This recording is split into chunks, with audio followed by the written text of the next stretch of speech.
Once upon a time, in the village of Asa, there lived a boy named Amadou.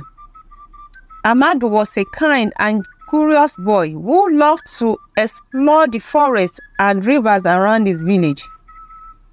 One sunny afternoon, while wandering through the forest, Amadou stumbled upon a strange shiny object half buried in the ground. He knelt down and carefully dug it out. To his surprise, it was a beautiful golden calabash, glowing in the sunlight. Amadou had never seen anything like it. He decided to take it home to show his mother. When he arrived home, his mother was amazed. "This is no ordinary calabash," she said. "It looks magical." That night, as Amadou was sleeping, he heard a soft whispering voice. He opened his eyes and saw the golden calabash glowing brightly beside his bed. The voice was coming from the calabash. "Amadou," it whispered, "I am a magical calabash. I can grant you 3 wishes, but you must use them wisely." Amadou couldn't believe his ears. He thought carefully about his first wish. "I wish for enough food to feed our village, so no one will ever be hungry again," he said. The calabash glowed even brighter, and suddenly, the house was filled with baskets of yams, rice, and fruits. Amadou's mother was overjoyed, and the villagers came to see the miracle. Everyone was grateful and celebrated with a big feast. The next day, Amadou thought about his second wish. He wanted to help his village even more. "I wish for clean water for everyone in the village," he said to the calabash. Once again, the calabash glowed, and a stream of clear fresh water began to flow through the village. People were happy and healthy, thanks to Amadou's wish. As Amadou enjoyed the happiness of his village, he wondered what his third wish should be. He wanted to make sure it was something truly special and important. One evening, while sitting under a big baobab tree, Amadou thought deeply about his final wish. Just then, he heard a rustling noise from behind the tree. He stood up to see what it was. And to his surprise, an old man with a long white beard emerged from the shadows.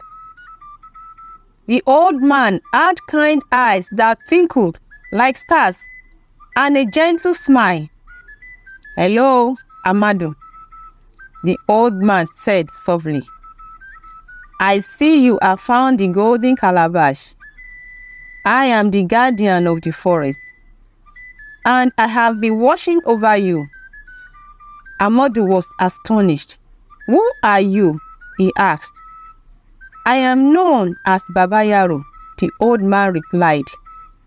"I am here to help you understand the true power of your final wish. You see, wishes are very powerful, and the last one must be made with great care." Amadou listened closely as Baba Yaro continued. "Your first 2 wishes have brought much happiness to your village. But remember, true magic lies not just in what you wish for, but also in the wisdom of your heart." Amadou thought about Baba Yaro's words. He realized that he needed to think deeply about how his last wish could make a lasting difference. As they walked back to the village together, Baba Yaro shared stories of the forest and its many secrets. Amadou learned about the plants and animals and how everything in nature was connected. He began to understand that his final wish could be something that will help not just his village, but the whole world. When they reached the village, Baba Yaro handed Amadou a small wooden flute. This flute has been passed down through generations. He said, "It holds the music of the forest. Play it whenever you seek guidance." Amadou took the flute, feeling its smooth surface and hearing the faint melody within.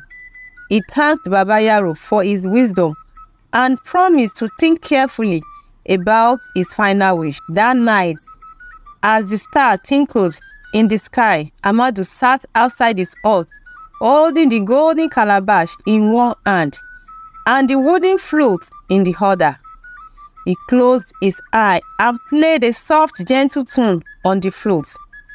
The music filled the air, and Amadou felt a sense of peace and clarity.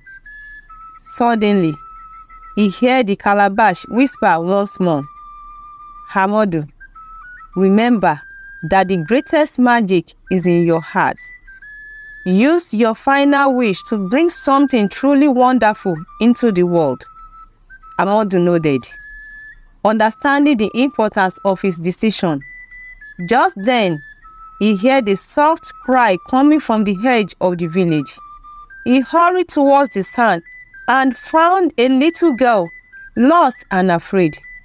She was clutching a small torn door and had tears in her eyes. Amadou knelt beside the little girl and gently asked, "What's your name? How did you get here?" The girl sniffed and replied, "My name is Amina. I got lost while looking for my door. I can't find my way home." Amadou's heart went out to her. He took her hand and said, "Don't worry, Amina. I'll help you find your way home." As they walked through the village, Amadou played a soothing tune on the wooden flute. The music seemed to calm Amina, and soon they reached the edge of the forest, where her worried parents were searching frantically. Amina, her mother, cried, rushing towards to embrace her. "Thank you, young man," her father said to Amadou, tears of gratitude in his eyes. Amadou smiled, feeling a warmth in his heart. As they returned to the village, Amadou realized what his final wish should be. He hurried back to the golden calabash and said, "For my third and final wish, I wish for the wisdom and courage for everyone in the village to help each other, so no one will ever feel lost or alone." The calabash glowed brightly one last time, and a gentle breeze swept through the village. From that day forward, the people of the village became more united and caring. They worked together to solve problems and support each other, creating a community filled with love and understanding. Years passed, and Amadou grew up to be a wise and respected leader. He always kept the golden calabash and the wooden flute as a reminder of the magic of kindness and wisdom. Moral lesson: the true power of magic lies in the goodness of our hearts and the wisdom to use it for the well-being of others. Helping and caring for each other can create a community where no one feels lost or alone.